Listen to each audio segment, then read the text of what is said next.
여러분 안녕하십니까? 4월 1일 화요일입니다. 박명석입니다. 드디어 4월이 왔네요. 4월이 왔다는 건 봄이 한층 더 우리 앞으로 다가왔다는 뜻이기도 하고요. 우리가 걱정하는 그 상호관세가 이제 정말 하루 앞으로 다가왔다는 뜻이기도 합니다. 그런데 간밤에 뉴욕 증시는 이러한 우려를 뒤로 하고 좀 한숨 돌리는 모습이 나타났거든요. 나스닥은 여전히 약보합권에 머물렀지만 다우지수와 S&P 500 지수가 상승하면서 마감이 됐습니다. 결론부터 말씀드리면 왜 올랐는지 모르겠습니다. 뭔가가 있었을 것 같은데 분위기가 전혀 좋을 수가 없었던 상황에서 올랐기 때문에 그냥 안도랠리 정도로 봐야 되는 걸까요? 아니면 4월에는 이제 좀 달라진다는 그 기대감이 반영된 걸까요? 한번 찾으러 가보시죠. 자, 브리핑 뉴욕 시작합니다. 3대 지수 마감 상황 볼까요? 말씀드린 것처럼 혼조세로 마감이 됐습니다. 그런데 다우지수가 1% 상승했고요. 나스닥 지수는 0.1% 하락했습니다. 사실 분위기가 좋을 수가 없었거든요. 4월을 앞두고 있는 상황이었으니까. 그런데 보시는 것처럼 다우도 올랐고 그리고 S&P 500도 0.55% 상승했습니다. 이렇다는 건 뭔가 조금씩 분위기가 바뀌고 있나라는 생각을 하게 하죠. 그리고 다우가 1%나 올라갔다는 거는 이거는 뭐 무시할 만한 그런 숫자가 아니잖아요. 근데 여전히 기술주는 조금 부침이 있습니다. 테슬라, 엔비디아 그리고 팔란티어까지 모두 1%대 하락으로 마감이 됐거든요. 근데 이게 사실 어제의 어떤 국내 증시와 대만, 일본 증시가 막 3% 넘게 폭락했던 그 분위기랑 비교하면 확실히 좀 달랐습니다. 그렇다는 게 일단 첫 번째 수확이었던 것 같고요. 그리고 분위기가 안 좋아질 수 있었던 측면에서 나름 안도랠리가 나왔다는 게 두 번째 수확일 수 있을 것 같은데 자 그럼 종목 한번 간단히 보도록 하겠습니다.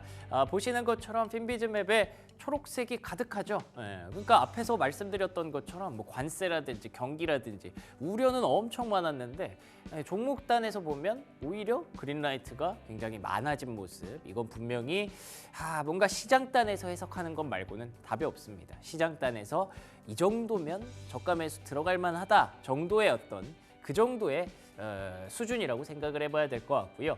여기서 그래서 특징주로 잡았던 건 세 가지입니다. 첫 번째로는 애플인데요.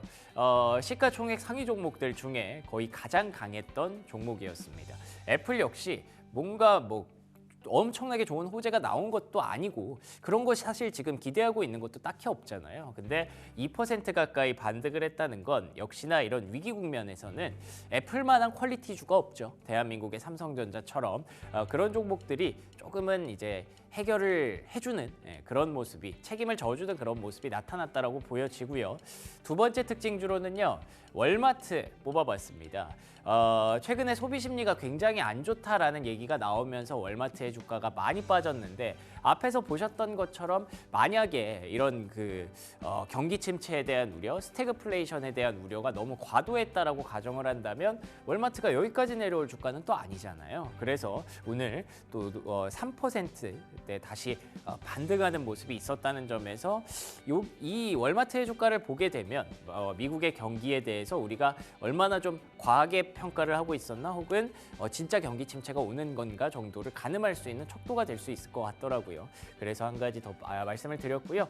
마지막으로는 신규 상장주 오늘 또 하나 들어왔습니다. 뉴스맥스라는 기업인데요. 무려 700% 폭등을 했습니다. 이 뉴스맥스라는 기업이 말 그대로 뉴스 체인이에요. 그러니까 뉴스 공급하는 방송사입니다. 언론사인데요. 여기가 트럼프 대통령 당선되고 나서 시청률이 굉장히 많이 높아졌다고 하더라고요. 왜 그러냐면 위키피디아에 보시면 극우, 보수적인 이런 색채가 많이 들어가 있습니다. 그래서 어떻게 보면 폭스뉴스만큼이나 이 트럼프 대통령의 어떤 음성을 많이 들을 수 있는 그런 매체가 됐거든요. 그래서 이게 새로운 트럼프 테마주로 또 드러나나라는 생각이 들어서 이 종목 보면은 트럼프 대통령의 어떤 지지세나 이런 것들 좀 확인할 수 있을 것 같고 놀랍게 또 트럼프 미디어 앤 테크놀로지 그룹의 주가는 소폭 빠졌더라고요. 약간 또 세대 교체가 되는 건가라는 생각이 들어서 한 종목 또 소개해드렸습니다. 여기까지 브리핑 뉴욕이었고요. 프리미엄 미국 주식 이어갑니다.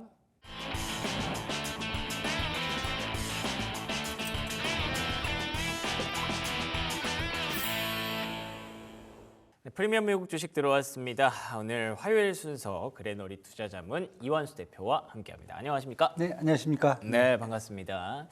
시장이 조금 분위기가 안 좋아서 그런지 머리 하셨네요? 네. 뭔가 분위기도 좀 바꿀 겸. 그러게요. 네, 확실히 컬이 많이 살아나서 더 보기 좋습니다. 네, 감사합니다. 아, 예. 간밤에도 사실 시장의 분위기가 썩 좋지는 않았는데 네. 근데 이상하게 괜찮더라고요. 네, 마음은 조금 그래도 편안하시죠? 네. 왜냐면 말일이라서 그런가? 그거보다는 여러 가지 좀 생각을 했는데 왜 그런 사실 거예요? 뭐 IT 쪽 기술주들이 떨어진 부분이 이렇게 크지가 않았어요. 장 시작할 때는 좀 세게 빠졌었는데 맞아요. 뭐 회복이 좀 많이 됐고 그다음에 그 이외 업종들은 대부분 다 좀 플러스를 좀 기록을 했어요. 그니까요. 예, 그래서 아까도 그 그래프 이제 차트에서 보시다시피 이제 파란색, 초록색들이 이제 많이 있는 모습을 좀 보니까 예. 뭐 심리적으로 좀 안정화되는 그런 모습이었고요. 어제 같은 경우는 사실 4월 2일 상호관세 시행에 대한 불확실성 빼고는 딱히 뭐 시장에 이슈가 없었어요. 그것도 뭐 이틀 남았잖아요, 이제. 그쵸. 뭐 저희들이 봤을 때는 이제는 뭐 매 맞기 전에 뭐 가장 무섭잖아요, 사실은. 맞아요. 근데 거의 이제 내 차례가 온 것 같아요. 매가 맞을 맞고 나면 사실 또 별것도 아니거든요. 그래서 그런 느낌으로 지금 시장이 접근하는 게 아닌가. 그래서 뭐 국채 수익률도 좀 하락하고요. 그다음에 달러 인덱스도 104를 유지했고요. 비트코인은 뭐 82,000달러 하락을 했는데 전반적으로 주가 지수 이제 혼조세로 가니까 시장이 조금 좀 이제 바닥을 다시 한번 이제 본 게 아닌가 이렇게 지금 보여지고요.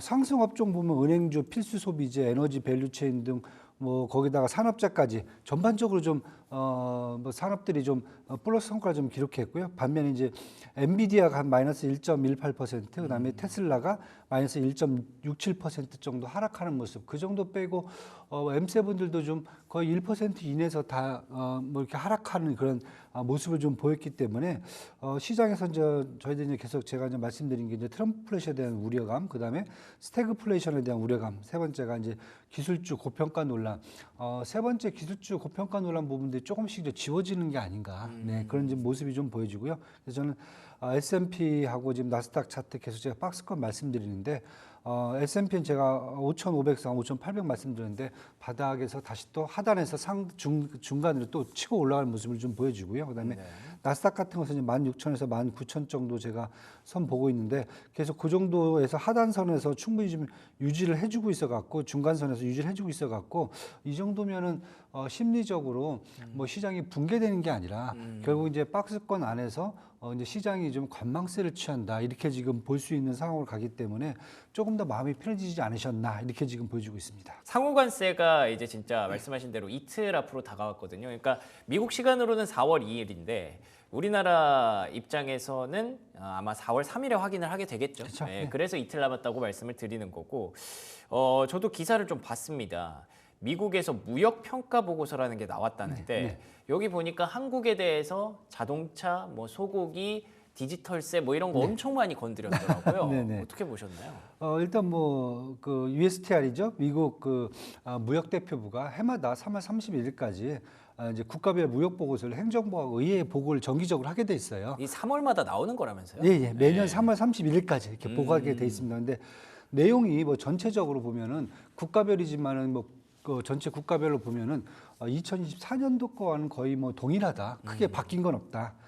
그러면서 한국 쪽을 이제 한번 체크를 해줬는데 한국에서 이제 다른 것보다 미국 자동차의 한국 시장 접근이 필요하다. 그러니까 한국에 좀 문을 더 개방해라. 자동차가 미국 자동차가 들어갈 수 있게.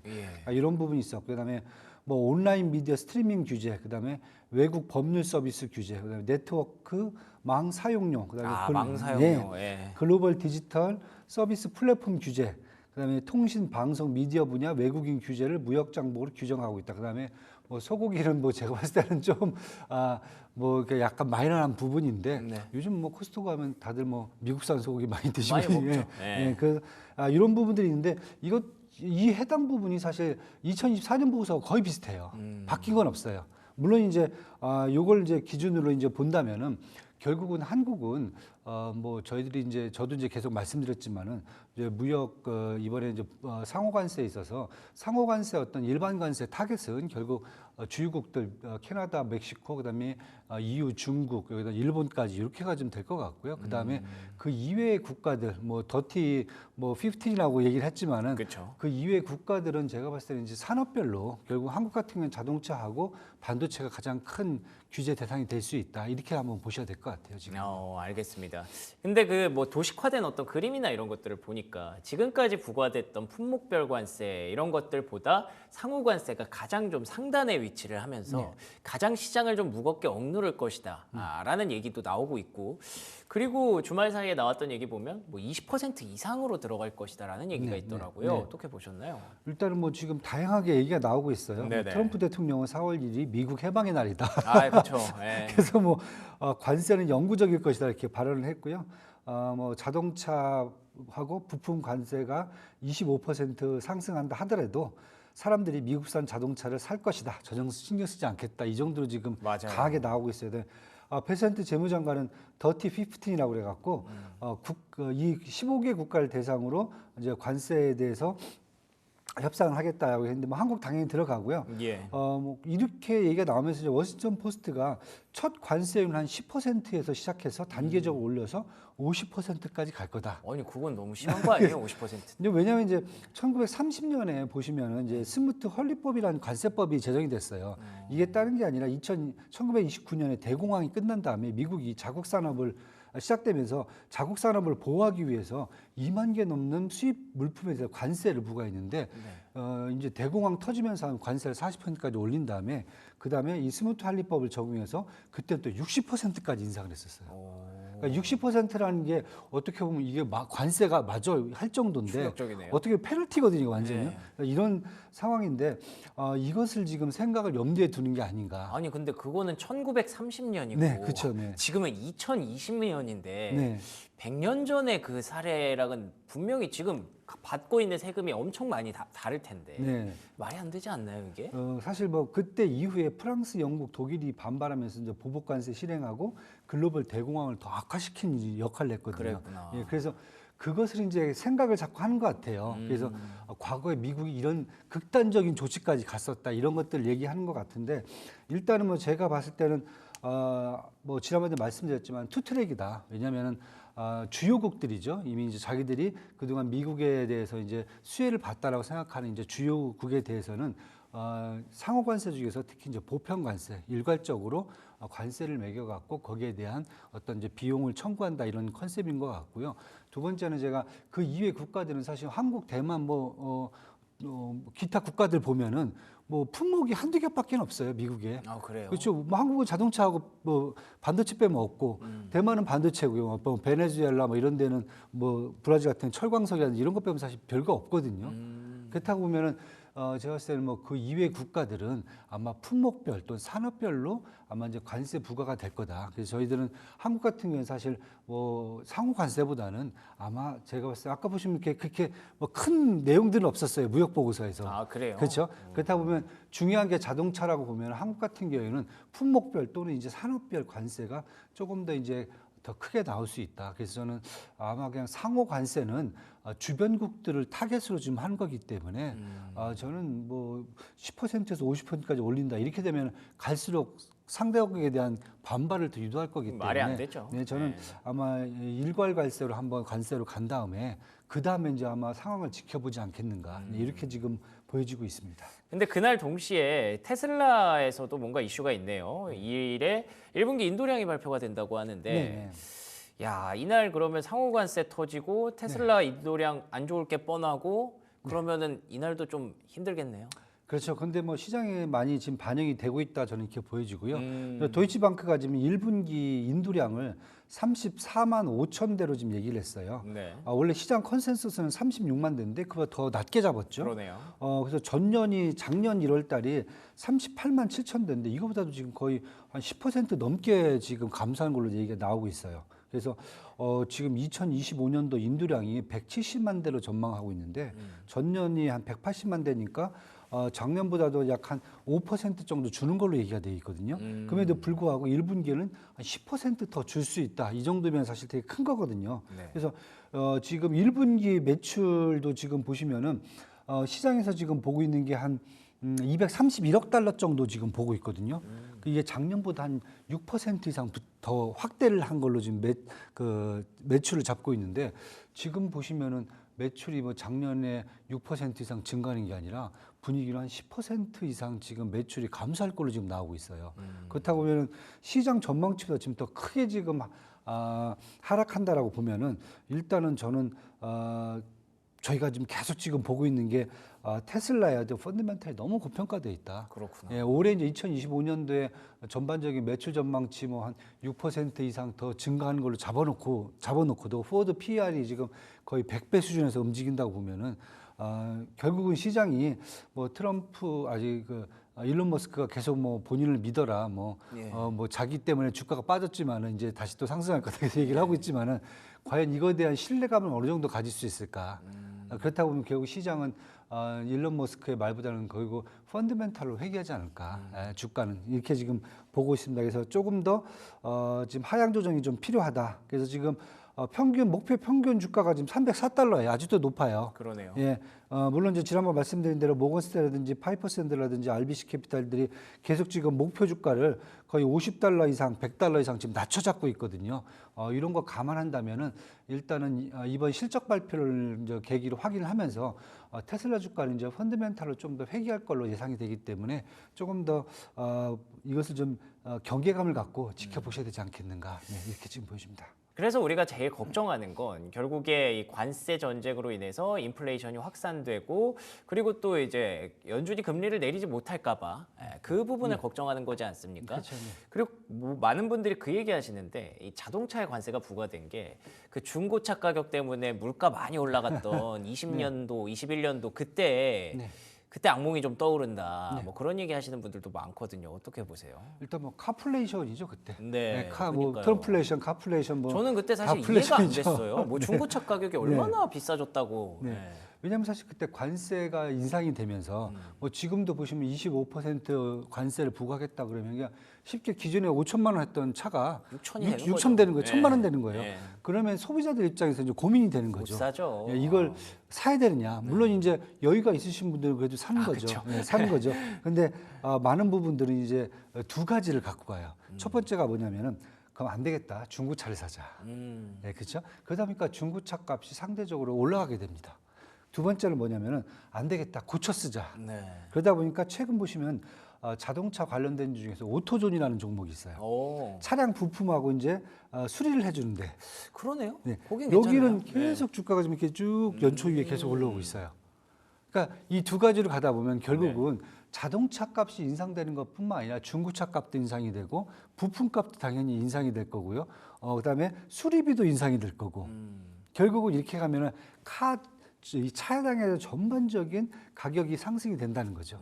그래서 겨우 이게 카 인플레이션인데 제가 좀 계속 말씀드리지만은 인플레이션 이게 결국은 인플레이션을 계속 유발시켜 갖고 기준금리 인상까지도 인상을 탈이 유도할 수도 있다. 이렇게까지 얘기가 나오는데 차 하나 갖고는 물론 이제 가장 중요하죠. 뭐 미국에서 자동차라는 개념은 거의 우리나라에서 신발과 같은 개념이거든요. 그냥 신고 다니는 거죠. 그냥 에브리데이 그냥 아침부터 저녁 때 집에 올 때까지. 필수품이구나. 그렇죠. 밖에 나가서 그냥 거의 끌고 다니는 자동차이기 때문에 가장 큰 인플레이션 유발 효과를 일으킬 수는 있어요. 그런데 저는 이제 기준금리 인상까지는 조금 좀 요원하다. 인하까지. 예.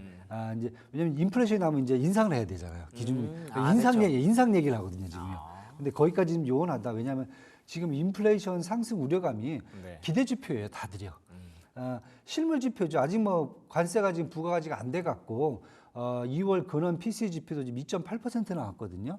뭐 이 정도는 뭐 연준이 얘기하는 그런 범위 내에 있는 거고 기대 지표죠. 미시간 인플레이션 기대치 1년이 뭐 5%까지 폭등을 했다던가 5년이 4.1%까지 올라갔다던가 그러니까 쉽게 해서 지금 기대 지표, 심리 지표가 지금 올라가 있는 거지 실물 지표들은 아직 올라온 상황이 아니거든요. 그래서 저는 이제 일단 카플레이션에 대한 우려는 좀 나올 수 있다 분명히. 하지만은 이 부분이 연준의 기준금리 인상으로 이어지기는 조금 더 지켜봐야 된다. 예, 이렇게 지금 보고 있습니다.